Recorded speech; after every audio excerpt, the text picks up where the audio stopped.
Alright, here's a new video just for you noobs. Here we go. Alright, so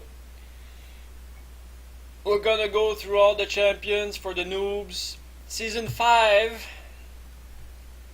Atrox, you won't see Atrox very often. I'm not, English is not my first language, so bear with me. Aatrox is gonna do attack speed. Aatrox, you want to kite around, you want to make him jump around, you want to avoid the direct fight with Aatrox, okay? If you see Aatrox, if he's jungling, you're in deep shit because he jumps over walls and he has a pool of life. He has if you kill him, he's gonna resuscitate with some life, okay? So you want to kill him fast, but you want to kill him without taking any damage. So you want to kite him, you want to kill him, CC him as much as possible because you have to kill him twice. Okay, good. He's very attack speed, damage, attack speed. He's gonna chunk down a tower. If you leave him alone, he's gonna push the lane in, chunk down the tower, take your inhibitor, take the base. Do not let him push at all. Stop him, but be careful. Alright, new Ari is special. She's in a rework somehow. Ari is not difficult to play. Just you have to dodge side to side with Ari. Okay, you avoid the kiss. Is it a kiss? I don't know. She has a spell that basically silences you. Okay, never mind. I'm gonna talk about LeBlanc later on. Anyway, Ari has some CC, so you're kind of stunned, but you're walking towards her, so you have to avoid that spell. It's pink. You have to dodge it from side to side.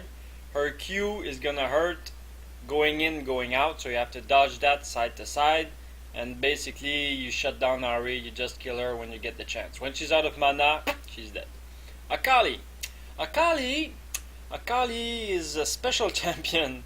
If you play against Akali, you want to lock her down, okay? Stun, CC, stun, knock up, and then you shut her down. If she's able to, if you have to kill her, okay? You have to kill Akali. If you leave her alive, she's gonna kill the whole team. She has the kit to do so. She can do a penta, okay? Be careful. You can shut her down before level 6, but after level 6, you can slow her, okay? Slow her down, that's good. She's supposed to be last in a team fight. Last in, and she's gonna kill the whole team if you're not careful. If you play with Akali, you wanna go last in a team fight. Clean up. And if you go against Akali, you wanna kill her first. So you gotta maybe go around and find her, kill her, then you're good to go. Alistar, my god, Alistar, what to say with Alistar? Alistar is a very utility champ. Okay, if you play Alistar, you gotta build tanky, you gotta get some mana, you gotta Rod of Ages, I guess is a good item, but you gotta build tanky and you gotta kite. Don't stay in the fight because you're just gonna die before level 6. After level 6, you better be tanky if you want to tank the fight because you just buy some health and that's it. It's really boring play style. But if you want to play more fun with Alistar, you have to knock them up. He has a knock up and a bump. So you want to knock the enemy up in the air, walk a little bit past them and knock them into your turret. Or knock them into your team or away from your team. We can do this. Oh my god, we can do this. It's gonna be even more fun. I'm gonna have to do a new video. Spells, it's gonna be too long. Pulverize. Headbutt, you can use the headbutt to push them left and right and up and down. Pulverize is in the knock up. Triumphant War is just a heal that burns. All of his abilities burn, that's his passive. Everything he does, every time he casts a spell it burns. But the burn is very low. The heal is very low. The ultimate is just a shield basically for tanking. So you want to play around those two spells. He's like old Scion. He has 2 spells. Anyway, so you want to use the headbutt to move the enemies around or to destabilize the enemy. there's not much to say about Alistar. If you play Alistar, you build tank, and you have two play styles with Alistar. If you play against Alistar, you just avoid him altogether. Go around, get the enemy, you're basically 5v4, in my opinion. Just go around and get the enemies, get the rest of the team. And when he's alone, you just can chunk him down, and he's done. Because his cooldowns are so long, he does his headbutt and his pulverize, and that's it. He goes back to base. A Moo Moo. If you play a Moo Moo, a Moo Moo, do I have to say it like that? Oh my god. So if you play a Moo Moo, Q, you have your Q and your ultimate are very powerful weapons. And okay, let's go. The Q is it's a slingshot. You slingshot. You want a slingshot to the enemy. You want a despair is damage over time. That is very powerful. All you do with a Moo Moo, the simplest way to play a Moo Moo is just activate despair. It's area of effect damage, and you just walk next to the enemy champion. You don't even need to hit them. You just walk next to them and they die. So very fun to play a Moo Moo. His tantrum spell. You wanna max that because it protects you, and it's a hit. But you wanna you wanna have a very strong despair. The area of effect really hurts, and the alt is also so you can do a combo Q tantrum alt, and they're basically dead. And then you go in with despair already activated. That's the area of effect damage, and they're basically dead. Moo Moo attacks reduce the target's magic resistance. When you build magic you can build tanky, but you have to build some magic resistance. Some magic damage, because that's what really hurts. But you have to build tanky. If you play against a Moo Moo, you have to dodge his Q left and right. Okay, you have to you walk in zigzags, so he's gonna miss his Q. And you have to build some magic resist, and you have to, if he has his despair that looks like a blue aura. It's a blue circle around him. If he has that activated, just flash away, run away. If you can kill him. But if you can't, run away, move away, get away from him as fast as you can. Ask for help, because in the long run, he's gonna get you. All right, Anivia. If you play Anivia, it's really good. It's good against Lee Sin. Good against Lee Sin, if he, funnily enough, because she has a wall and she can freeze him down, and he's not going away.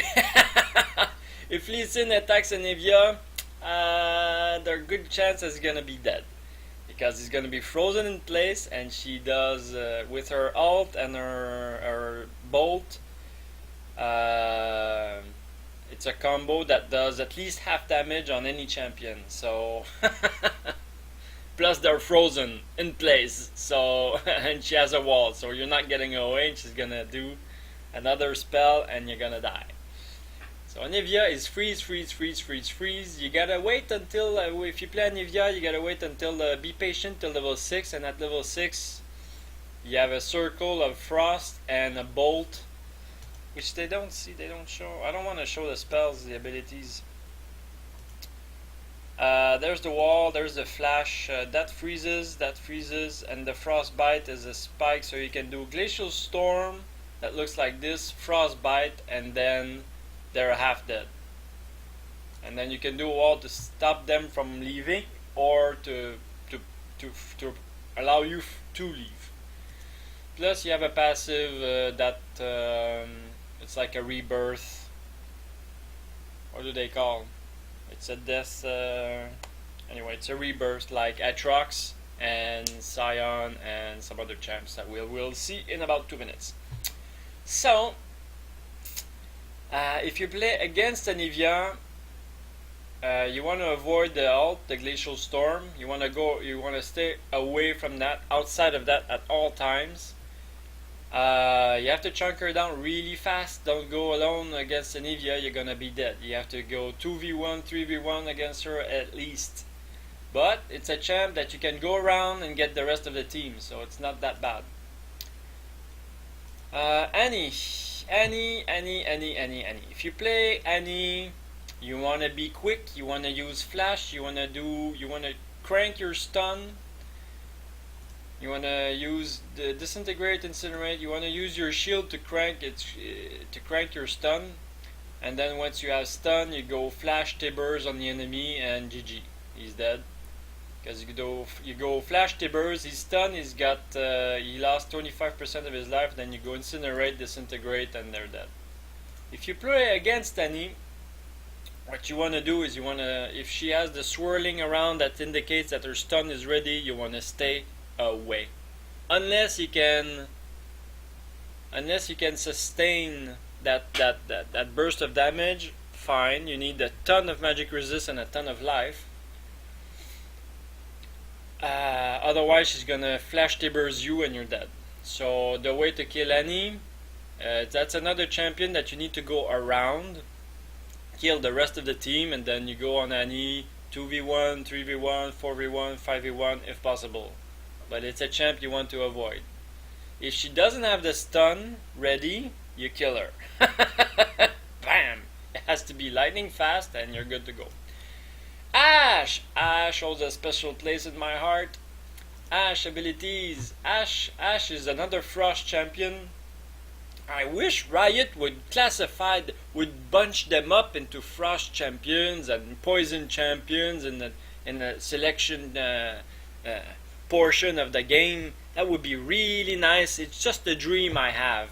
Anyway, so Frost, you can max that Frost Q spell because it's gonna keep the enemy frozen constantly. You can go Ash, attack speed, max Q, and the enemy cannot chase you because they're frozen, they're slowed down, and they cannot get away because they're slowed down. And the slow is like 70% or something. Very, very powerful. The focus is just a critical strike, it doesn't really work. Volley, if you want to play volley, you build attack damage, mana. You don't even need crit because that spell doesn't crit. And then you volley them, that's gonna slow them down. And you go back, you volley them again, you go back, you volley them again. In a team fight, you just stay outside the team fight and you just volley. Very boring, very effective. Hawkshot is just you use it to find out where the enemy is. Enchanted Crystal Arrow is an ability power damage thing. It just freezes the enemy. You want to open the fight. You open a team fight with Enchanted Arrow, and then you do volley. Basically, that's a basic simple thing. If you go Frost Shot attack speed, you just attack speed and freeze them the whole game. They can't get away. It costs little mana. It's very powerful. You go attack damage, attack speed, a little bit of crit. You go static shiv with Frost Shot. They're dead. If they get away, bam, alt Crystal Arrow up the head. They're dead. If you play against Ash, people don't know how to play Ash, so don't worry about it. Azir, I don't know. Azir's wall is way too strong. What you need to remember if you play against Azir is that if you play LeBlanc against Azir, that wall you cannot go over it with your W or your R, which is fucking stupid because LeBlanc can go over anything else, everything else, but not Azir's wall. It's shit. Even if it's been up for like 3 seconds, it's still an impassable wall. What the fuck? Way too powerful. I understand if I'm LeBlanc and if he does his wall as I'm using my W as LeBlanc, it stops me. Okay, I get that one, but not the second one. Okay, that's too powerful. It's my opinion. Conquering Sands, blah blah blah, soldiers, they're nerfing it in 5.3, it's already nerfed, nobody's playing it anymore, the soldiers are too short. If you play against Azir, I don't know man, go around the wall and kill him. You need to 2v1 him. Don't go